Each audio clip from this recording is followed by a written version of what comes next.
Good morning. Our hand today is Pocket Queens. I played this a few days ago, and I know that I messed this hand up. I think I messed it up pretty significantly. So we are pretty deep, 10 NL game. I get Pocket Queens and Villain 2 limps, and then Villain 3 min raises. Question is, what's his range? How wide is he? He seems to be loose, more on the passive side, but when you look at his stats, he seems to play position a little bit.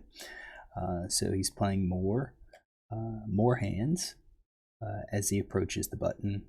His raise first in's pretty standard. I'm going to say the cutoff and button raise first in's probably because he wasn't really getting a whole lot of hands. Out of 30 hands, you could really get some really cruddy hands there. He does limp a bit. And then pre-flop, when you call 2-bet, he's definitely more likely to call 2-bets than raise when he's in position. So cut off and button. What I was noting, though, is the raise with previous limpers. So raise with previous limpers around 30%, and that's probably getting closer to what he typically plays.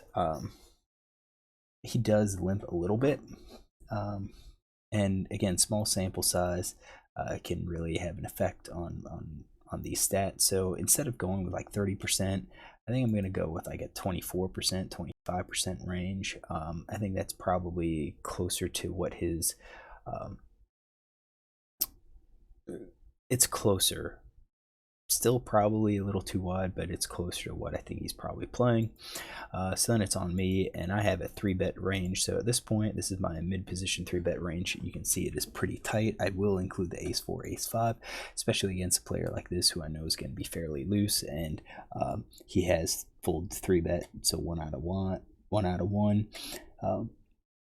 I'm not too worried about players behind me. If they call my 3-bet, then they likely have a pretty decent hand, or at least a speculative hand. I don't think they're calling with a super wide range at that point. So, would I have a wider range? I don't think so. I think this player has already indicated some strength by raising a limper. So I'm gonna still stay with a tighter range in this case. So I raised to 8. And villain 3 calls, and we see a flop of king 8-3 with a club, with 2 clubs. I have a queen of clubs. Villain 3 checks. Kind of expect that. I do have him donking 10% of the time, so 1 out of 10 hands. So I think he's capable of it. I think if he donks on this hand, I'm expecting something like a king little, maybe like king 10, king 9, maybe like a king 7 type of hand, or possibly even like a hand like 8-9, 8-10. He's just trying to figure out, do I have a king or not? So he checks, and it's on me, and I think this is where I made my mistake. I should have just gone ahead and bet here. This is a favorable flop when you think about ranges. He didn't 4-bet me, so I would assume that that was his limping range. I would assume he's 4-betting, coming over the top with a range like that. So he does have kings, does have top pair, but I don't think he has triple kings in this case. So what should I have done? I do think that we should have been betting here. I think we should have been betting with our c-bet. We're either ahead or like way ahead, I think, or we're way behind. I think 8s are going to call. I think 9s, 10s, jacks are going to call. I think clubs are going to call. I might even get like ace, queen, ace, jack to call one time just to see what I do on the turn. And if they call on the turn and they check to me, I probably check behind, and then on the river, unless if an ace comes, I just fold. But if he leads into me on the river, I'm probably going to be forced to call and have him show me the king, because I do think players tend to call a little bit more, at least now, than they did several years ago.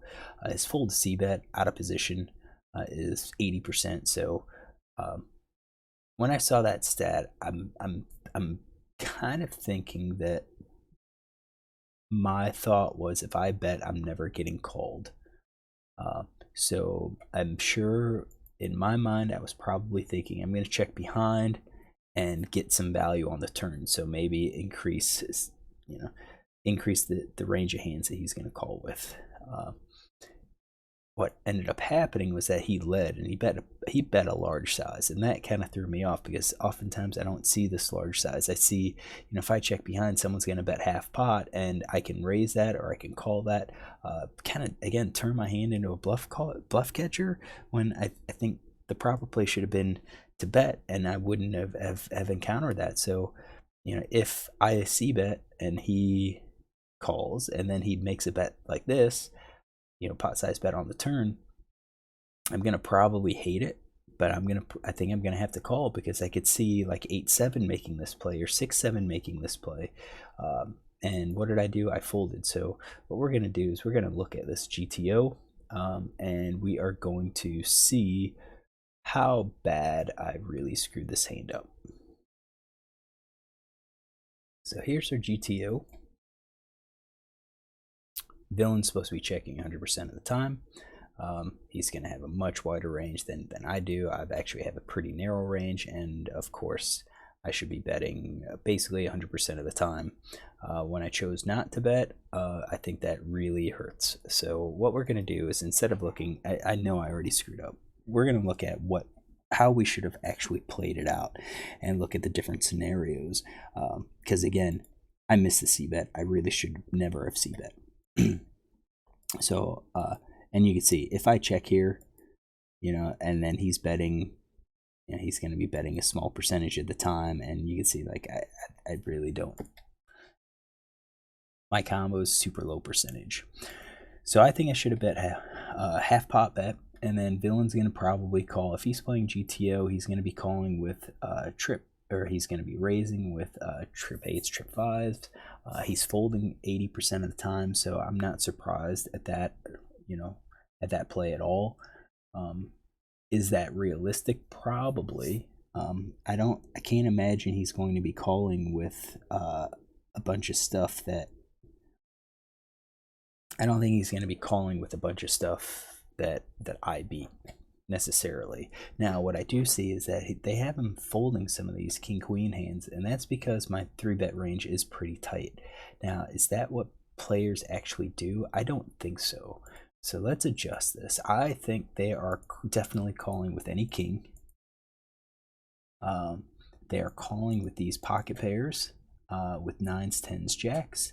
I do think 7s and 6s are probably calling. I think 4s, 3s, 2s are folding. Are they gonna raise? Yeah, we'll leave the raises in here. What about 5 and the 8? Yeah, I think we're gonna make sure that these are calls, or at least he has combinations in there. Even the gut shot, so he's got those. I think 5-4 doesn't. I think maybe he has a raise, maybe he doesn't. What about the flushes? He is supposed to toss in some of these raises with the nut flush draws. Let's start with this and move forward, and then kind of go back and say, if he's super passive, what do I expect? If he's passive, do I expect him to check raise with the nut flush draw? No, I don't. I actually don't. I expect him to check raise with trips, with 5s, 8s, and kings. But since he didn't 3-bet, or since he didn't 4-bet, I'm going to exclude aces and kings. So let's check out his check raise stat, 0 out of 12. You can see right there. Raise the c-bet, 29%. I don't know when that happened. But let's go ahead and run this solver and see what it looks like. And we'll come back when it's done. All right, so it's done. We're back. We still have, we're betting, we're c-betting. We have him calling all of those hands, and then our turn was a 6 of diamonds. So on a 6 of diamonds like this, I do expect him to check again. If he checks again, then what do we do? It looks like we're still betting. We're betting about half the time. Definitely we're betting with the queen of clubs. We're favoring betting with the queen of clubs. And the question is, why with the queen of clubs and not? Because I think if we have the, well, let's see here. Why would we do the queen of clubs? Because I'd expect like queen jack to call, jack 10 to call. I guess with the queen of clubs we have a blocker. We're going to anticipate flush draws are going to be calling. Alright, flush draws are calling. Some flush draws are folding. Really? Yeah, ace 2, ace 3. I don't expect those to fold at all.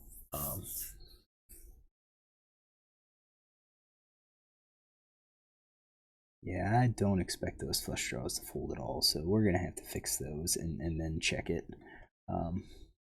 So I just expect basically all of our flush draws to call or raise, and we'll get to that. So tell you what, let's forget this right now.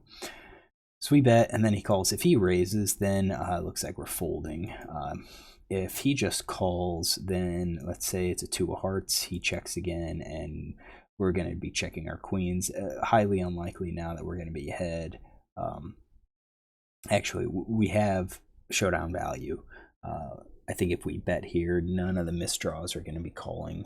I don't even expect, some of the weaker hands to call, like sevens, the weaker pairs to call. I think all the kings are going to call. So the calling range is going to be, it's going to have us beat. So for that reason, we're going to be checking. All right, let's go back up to here. Let's change it. Let's say it wasn't 6 of diamonds. Let's say it was a jack of diamonds. He's still going to bet check, I'm going to assume. And now we kind of slow down our bets. Now with that jack of diamonds, we're going to check behind. So that kind of hits king jack. With that jack of diamonds, you start.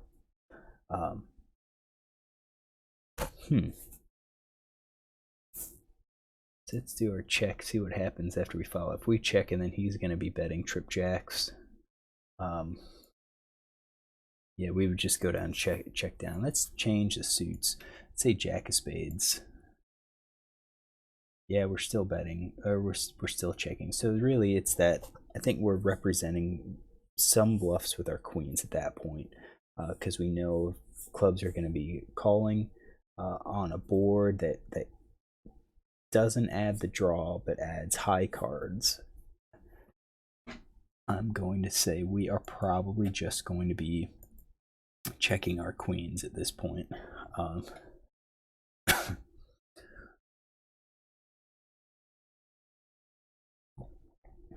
Big questions. Why? What's that high card doing? So if we bet, I mean, it does make it increase the chance that it's going to hit 2 pair. I think that's the thing. So he does have king 9. So let's drop this down to 9 and see if that changes anything.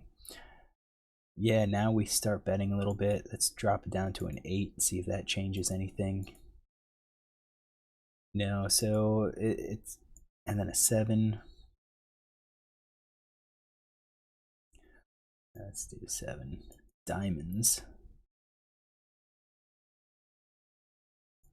Yeah, so I'm gonna guess that that's what it is. Because he does have possibility of hitting 2 pair, we're gonna be much less likely to bet our queens, and that's based on his range. So remember, he's gonna have these kings in his range. So if we end up getting a 9 or higher, then we're starting to lean towards check. Once we get to the 10, let's do 10 of hearts. Yeah, we're 100% check. Jack of hearts, we're 100% check. But 8 of hearts, you can see where we're at the bet. 2 of hearts, we're betting, and so forth. What about ace of hearts? We're still betting. So I think ace is a good card for us, because we could have easily see bet again with ace queen, ace jack, and now that ace has just beat the king. So I think I probably would have done that. Would have ace of clubs changed anything? Not really. I don't think the clubs changes anything. Clubs now just makes the ace of clubs makes it less likely the villain had an ace of clubs, had that ace suited. So at that point, his nut flush draw is significantly reduced, and he's probably just has the king. If we bet the turn and he calls, I see that if we bet the turn and he calls, And then on the river, he checks to us. We are going to mix in some of these queens, but we're going to be betting to try to get him to fold those kings, because you can see his king should be folding at this point, but he doesn't. So he's calling with those club draws, or he's supposed to call with those club draws. Now, I bet if we add all the kings back to his range, we might still have him, we might still be checking behind, because at that point, if he called the turn, he's probably going to call the river, unless we can make a pretty big bet and represent the ace. All right, so let's go back here to this hand. We saw the flush draws and we had some raises. Let's change what he's doing. So instead of raising all of those flush draws, we're just going to call the flush draws. We're going to be really passive with the flush draws. We are going to make sure he's raising with the sets. So there's a flush draw out there. He wants to raise with the sets. I think top pair is going to be checking or just calling. How about these middle pairs? Let's make him call with those middle pairs as well. With all of the eights. Weak pairs. We'll have him call with those. Now we're going to fold the 5-4. We're going to keep these because he has the potential of picking up a gut shot, and we're going to play the ace-5 because a lot of people play the ace-5 or play with the ace kicker. No made hand. What am I raising here? 7-6. Now I think 7-6 is still calling. 9-7. I think that's a fold. No, well, it's a gut shot.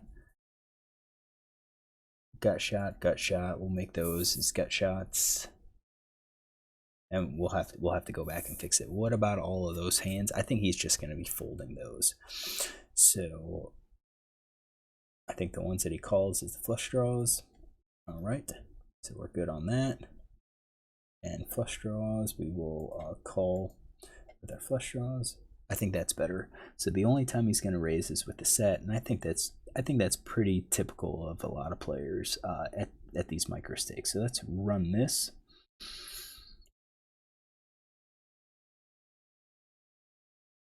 Let's run this and we're done. All right, now we've got it. We're still betting. We still have the call. We will go back to, I think that's a 6 of diamonds is what we'll start with. He's still checking, and now we still check behind with the queens.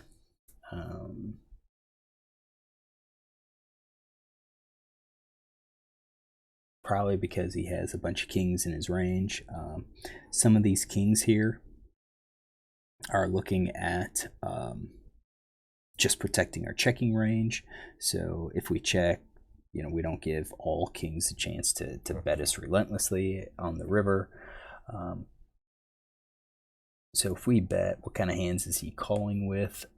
We have him raising with the straight. I think that's realistic. I'd have him raising with 3 of a kind. I think that's the realistic 2 pair. I think is pretty realistic. Top pair, I think is probably more calls.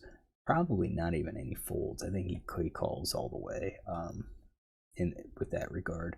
Pocket pair below the top pair. I think at this point, if we bet again, he's probably just going to be folding those hands.